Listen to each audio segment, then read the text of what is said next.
আসসালামু আলাইকুম। আজকে যেই ঘটনাটি বলবো সেটা হচ্ছে আমার একটা বন্ধুর সাথে ঘটে যাওয়া একটি ঘটনা। ঘটনাটি ওর সাথে ঘটে ২০২০ সালে। তো আমার বন্ধু, ওর বয়স ছিল তখন ১৭ বছর। তো ও আর কি আমার সাথে এটা শেয়ার করেছিল যখন আমরা একসাথে মাদ্রাসায় পড়তাম। তো ওর সাথে এই ঘটনাটি ঘটে ওর একটা স্কুলে। ও একদিন স্কুলে প্রাইভেট পড়তে যায়। স্কুলের ১ম দিন প্রাইভেটে যায়। তো সেই স্কুলে প্রাইভেটের নিয়মটা ছিল যে আসরের পর থেকে প্রাইভেট মাগরিব পর্যন্ত। তো সে প্রতিদিন প্রাইভেটে যেত। সে একদিন প্রাইভেটে যাওয়ার পর তাদের স্যার একটু ছুটি দিতে দেরি করে ফেলেছিল। তো সে আর কি তার বন্ধুদের সাথে বাসার দিকে আর কি আসছিল। তো প্রতিদিনই তারা একই রাস্তা দিয়ে হেঁটে বাসায় আসে। তো প্রতিদিন তারা যেই রাস্তা দিয়ে আসতো সেটা হচ্ছে একটা বাগানের মতো একটা রাস্তা। তো ওই দিন তারা যেই রাস্তা দিয়ে আসছিল, তারা ভাবলো যে যেহেতু একটু দেরি হয়ে গেছে, তো আমরা শর্টকাটে আমরা অন্য একটা রাস্তা দিয়ে চলে যাব। তো তারা সকলেই একপথ হয়ে ওই শর্টকাট রাস্তা দিয়ে তারা বাসার দিকে রওনা দিল। রওনা দেওয়ার পর তারা বাসার প্রায় কাছাকাছি চলে আসলো। আসার পর তার যে বন্ধুরা ছিল তারা যার যার বাড়িতে সবাই চলে গেছে। তো আমার যে বন্ধু ছিল, ও আর কি একা একা হাঁটতেছিল, যেহেতু সবাই সবার বাসায় চলে গেছে। এখন ওর বাসা একটু সামনে। তো ও একা হাঁটতেছিল প্রায় সন্ধ্যার পর পর আর কি, 7:30 এরকম বাজেছে। তো সে যাইতেছে, সে হঠাৎ দেখতে পেল যে তাদের বাসার একটু আগে একটা কবরস্থান আছে। তো সে কবরস্থানে এদিক দিয়ে হাইটা যাইতেছিল। সে দেখলো যে হঠাৎ ওর কাছে মনে হলো যে কেউ যেন কবরস্থানের গেটের পাশ দিয়ে দৌড়ে চলে গেল। তো সে তাকানোর পর কিছু দেখতে পেল না। সে নিজে মনে মনে ভাবলো যে হয়তো আমার মনের ভুল এটা। সে একটু ভয় পেয়েছিল যেহেতু ছোট ছিল। তো সে এইদিকে না তাকিয়ে সে বাসায় চলে গেল। বাসায় চলে যাওয়ার পর খাওয়া দাওয়া করে আর কি ঘুমিয়ে পড়ে। ঘুমিয়ে পড়ার পর সে রাত প্রায় 2টা কিংবা 2:30টার দিকে তার হঠাৎ ঘুম ভেঙে যায়। তো ঘুম ভেঙে যাওয়ার পর সে কীরকম যেন বিকট একটা শব্দ শুনতে পায় যে তাদের বাসার সামনে কে যেন মনে হচ্ছে যে হাতুড়া দিয়ে লোহার মধ্যে মনে হচ্ছে যেন বাড়ি মারছে। তো সে এরকম আওয়াজ শুনে অনেক ভয় পায়। ভয় পাওয়ার পর ভাবতে থাকে যে কে এত রাত্রবেলা কে লোহা দিয়ে এরকম হাতুড়া দিয়ে লোহার মধ্যে আঘাত করতেছে, আর এত শব্দ হচ্ছে বিকট। তার ঘুম ভেঙে গেছে। তো সে যেই রুমে শোয়, তো তার রুমের হাতের ডান পাশেই তার জানলা ছিল, বাড়ির সামনে জানলা। তো সে কোনো কিছু না ভেবে সে জানলা খুলে ফেলার পর সে বাইরে তাকানোর পর সে দেখতে পেল যে কোথায় কেউই নেই, অথচ সে আওয়াজটা এখনো পাচ্ছে। তার মনে হচ্ছে যে তার সামনেই, মনে হচ্ছে যে তাদের উঠানের মাঝখানে কেউ বসে এই শব্দটা করতেছে। তো সে যখন কাউকে দেখলো না, অনেক ভয় পেয়ে গেছে। আর সে আবার ভাবলো যে মনে হয় পাশের বাড়িতে হয়তো কেউ কোনো কাজ করছে, সেটারই হয়তো আওয়াজ। সে এসে আবার শুয়ে পড়লো। সে শুয়ে পড়ার পর সে যখন বিছানা আবার শুয়ে পড়ার পর সে শব্দটা আরও অনেকটা কাছে শুনতে পেল, যে মনে হচ্ছে যেন এখন তাদের দরজার সামনে এসে কে যেন এই বিকট আওয়াজটা করতেছে। তো সে এখন আর একটু বেশি ভয় পেয়ে গেছে। তো সে যেই রুমে শোয় তার পাশের রুমে হচ্ছে তার আব্বা এবং তার আম্মা।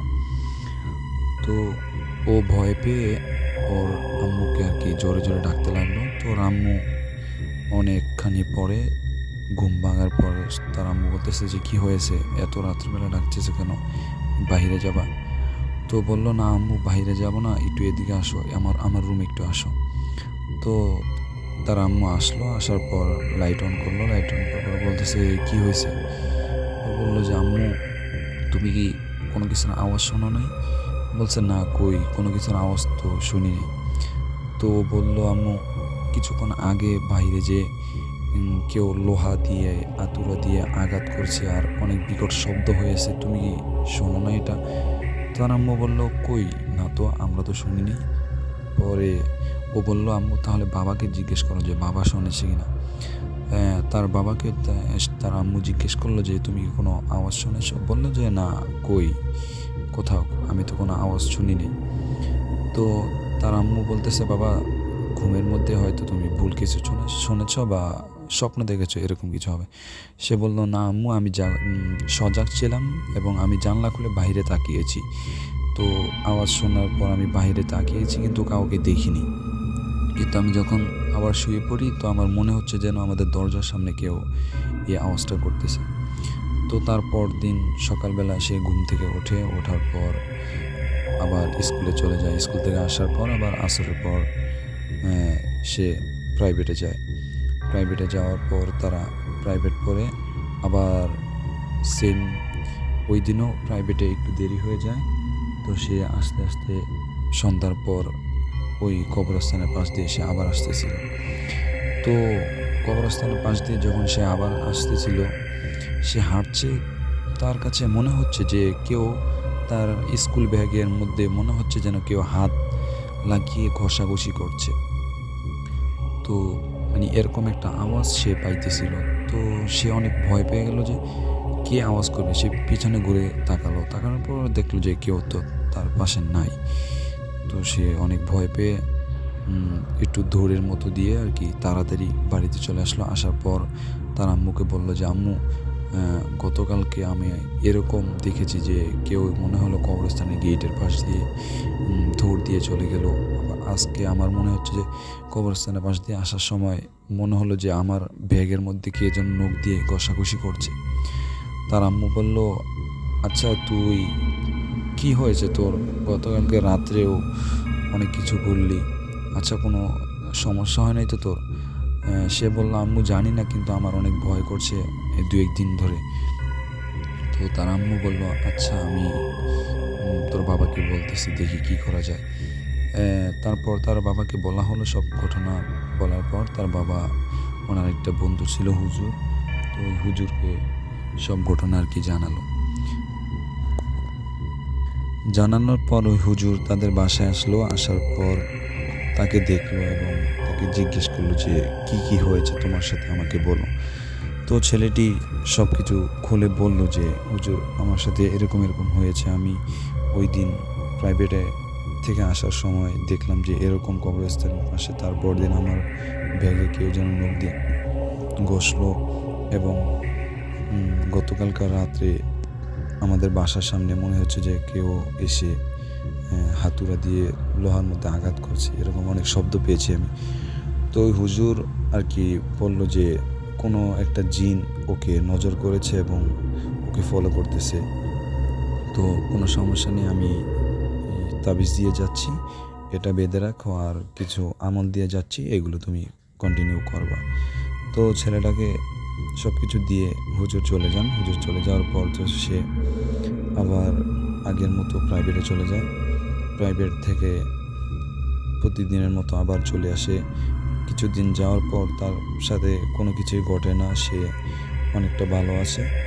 তো অনেক দিন পর হঠাৎ সে দেখতে পেল যে কবরস্থানের সামনে তার মা দাঁড়িয়ে আছে আর ওকে ডাকছে।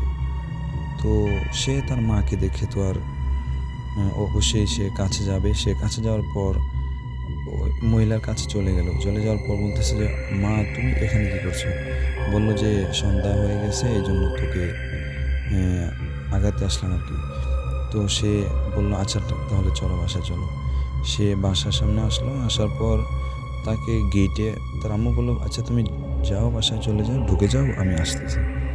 সে ঘরে ঢুকে দেখলো যে তার আম্মু ঘরে। সে ভয় পেয়ে বললো যে, আম্মু তুমি না বাহিরে বললা আমারে তুমি যাও, আমি আসতেছি, তাহলে তুমি ঘরে ঢুকলা কখন? তার আম্মু বলল, কই আমি তো বাইরে যাইনি। পরে বললাম, তাহলে কবরস্থানে এই পাশ থেকে না তুমি আমার আগে আনলা? পরে বললো, কই আমি তো যাই নাই, কী বলতেছ তুই? পরে তার আম্মু বুঝতে পারলো যে ওই জিনটাই হয়তো ওকে কোনো কিছু করেছে। তো তার আম্মু আবার ওই হুজুরের কাছে তাকে নিয়ে যায়, সঙ্গে সঙ্গেই তার বাবাকে নিয়ে। তো নিয়ে যাওয়ার পর ওই হুজুর তাদেরকে বাসা চেঞ্জ করার জন্য বলে এবং এই স্কুল থেকে ওকে চলে যাওয়ার জন্য বলে। তো তারা এখান থেকে চলে যায় অনেক দূরে, ওকে অন্য একটা স্কুলে ভর্তি করে। ভর্তি করার পর তারপর থেকে আর ওর সাথে এরকম কোনো কিছু ঘটে না। তো সে এখন অনেকটাই ভালো আছে। তো আপনারা সবাই ভালো থাকবেন, সুস্থ থাকবেন এবং এই চ্যানেলে একটা সাবস্ক্রাইব করে দিবেন, লাইক কমেন্ট শেয়ার করবেন অবশ্যই। আর নতুন ভিডিও আরও আপনাদের কাছে দিচ্ছি আমি।